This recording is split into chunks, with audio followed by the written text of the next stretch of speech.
کرنے والا نہیں ہوگا، ان کا کوئی نام لیوا نہیں ہوگا، یہ تو ابتر ہو چکے ہیں۔ ابتر اس کو کہتے ہیں جس کا اپنا سگا نسبی بیٹا نہ ہو، کیونکہ حضور کا بیٹا فوت ہو گیا تو کہنے لگے جی یہ ابتر ہو چکے ہیں۔ جب کافروں نے اس طرح کی باتیں کر کے نبی کریم علیہ السلام کو تکلیف پہنچائی تو اللہ تعالیٰ نے سرکار کی تکلیف اور اذیت کو دور فرمانے کے لیے سورہ کوثر نازل فرما دی۔ کون سی سورت؟ کون سے پارے میں ہے؟ پڑھی ہوئی ہے؟ 30واں پارہ بھی پڑھا ہوا ہے؟ ہاں جی، کب؟ سال پہلے، 2 سال پہلے یا بچپن میں؟ ہاں جی، پڑھتے رہتے ہیں؟ چلو اللہ تعالیٰ ہمیں پڑھتے رہنے کی توفیق عطا فرمائے۔ توجہ ہے جی، اللہ تعالیٰ نے ارشاد فرمایا اِنَّا أَعْطَيْنَاكَ الْكَوْثَرَ فَصَلِّ لِرَبِّكَ وَانْحَرْ إِنَّ شَانِئَكَ هُوَ الْأَبْتَرُ۔ اللہ تعالیٰ نے نبی کریم علیہ السلام پر سورہ کوثر نازل فرمائی اور حضور علیہ السلام کو اللہ تعالیٰ نے خود تسلی ارشاد فرمائی۔ فرمایا حبیب پریشان نہ ہو، کیوں؟ اِنَّا أَعْطَيْنَاكَ الْكَوْثَرَ، ہم نے آپ کو کوثر بخش دیا ہے۔ کیا بخش دیا ہے؟ کیا دے دیا ہے؟ کوثر دے دیا ہے۔ کوثر کیا ہے اس کی پوری تفصیل آئے گی، پہلے ترجمہ سن لیجئے۔ ہم نے آپ کو بخش دیا ہے کوثر۔ فَصَلِّ لِرَبِّكَ وَانْحَرْ، تو حبیب پیارے آپ اپنے رب کے لیے نماز بھی پڑھیں اور قربانی بھی کریں۔ عام طور پر وَانْحَرْ کا ترجمہ قربانی کر دیا جاتا ہے، کئی مترجمین نے یہ ترجمہ کیا ہے، لیکن یہ جو ہے نا نحر، ونحر، یہ ایک خاص لفظ ہے، اس کے خاص مراد ہے، خاص معنی ہے۔ وہ کیا؟ باقی جتنے بھی قربانی کے جانور ہیں یا قربانی کے علاوہ بھی جو جانور ہیں جو ذبح کیے جاتے ہیں ان کی گردن پر چھری چلائی جاتی ہے، اسے کہتے ہیں ذبح کرنا۔ لیکن ایک ہوتا ہے نحر کرنا، وہ صرف اونٹ کے ساتھ ہوتا ہے، اونٹ کے یہاں گردن کے بالکل شروع میں تلوار یا چھرا یا نیزہ یا کوئی بھی دھار والی چیز یکدم سیدھی گھونپ دی جاتی ہے، تو اسے کہتے ہیں نحر۔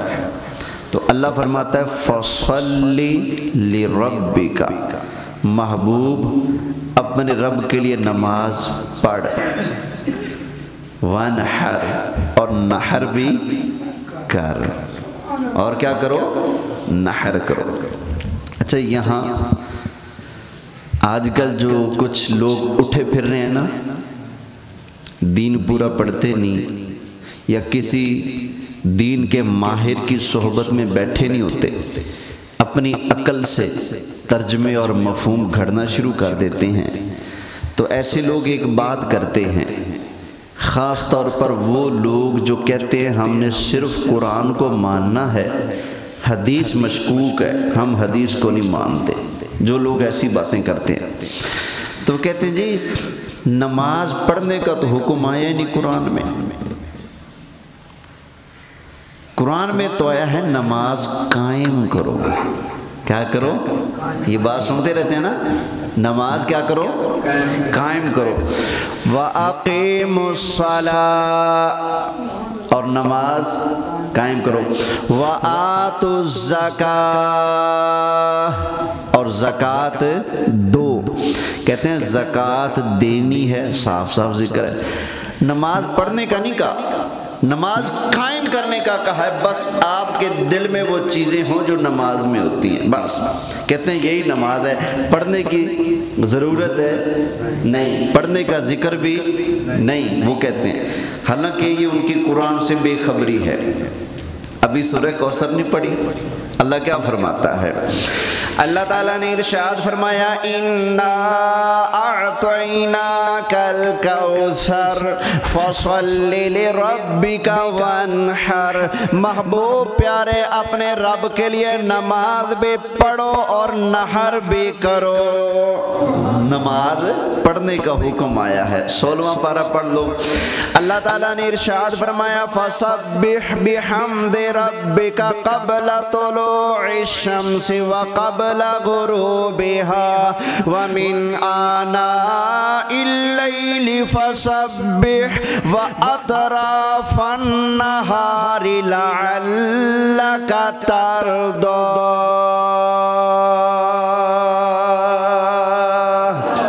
اللہ تعالیٰ نے 5 نمازوں کا ٹائم ذکر فرمایا اور فرمایا محبوب پیارے فجر بھی پڑھا کرو، ظہر بھی پڑھا کرو، عصر بھی پڑھا کرو، مغرب اور عشاء بھی پڑھا کرو۔ محبوب پیارے رات کے اندر تہجد کی نماز بھی پڑھا کرو۔ یا اللہ کیوں فرمایا لعلک ترضیٰ،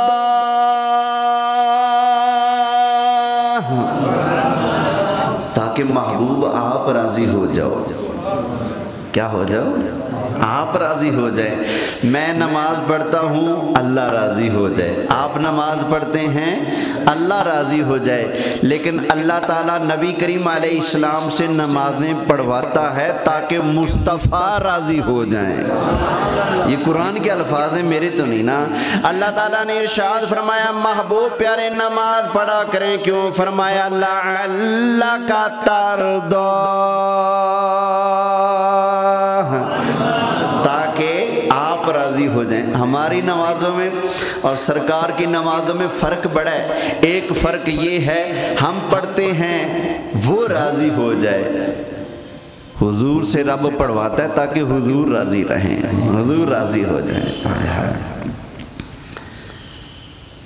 اور نبی پاک علیہ السلام فرماتے ہیں میں نے تب تک راضی ہونا نہیں جب تک میں اپنے ایک ایک غلام کو پکڑ کر جنت میں داخل نہ کر دوں، تب تک میں نے راضی نہیں ہونا۔ خیر، اللہ تعالیٰ نے ارشاد فرمایا اِنَّا أَعْطَيْنَاكَ الْكَوْثَرَ، محبوب پیارے ہم نے آپ کو کوثر عطا فرما دیا۔ فَصَلِّ لِرَبِّكَ وَانْحَرْ، محبوب پیارے اپنے رب کے لیے نماز بھی پڑھا کریں اور نحر بھی کیا کریں، قربانی بھی کیا کریں۔ إِنَّ شَانِئَكَ هُوَ الْأَبْتَرُ، محبوب پیارے بے شک وہ جو آپ کا دشمن ہے وہی ابتر ہے۔ ابتر کون ہے؟ ابتر وہ ہے جو نبی کریم علیہ السلام کا دشمن ہے، حضور ابتر نہیں ہے۔ وہ بے ایمان نے کہا تھا نا لا جی محمد کا ایک ہی بیٹا تھا فوت ہو گیا، یہ تو ابتر ہو گئے۔ تو اللہ اس بے ایمان کو جواب دیتا ہے بے ایمانہ تو کہتا ہے کہ مصطفیٰ کریم علیہ السلام ابتر ہو گئے، ان کی نسل ختم ہو گئی، ان کا کوئی نام لینے والا، ان کو یاد کرنے والا، ان کا ذکر خیر کرنے والا کوئی باقی نہیں رہے گا۔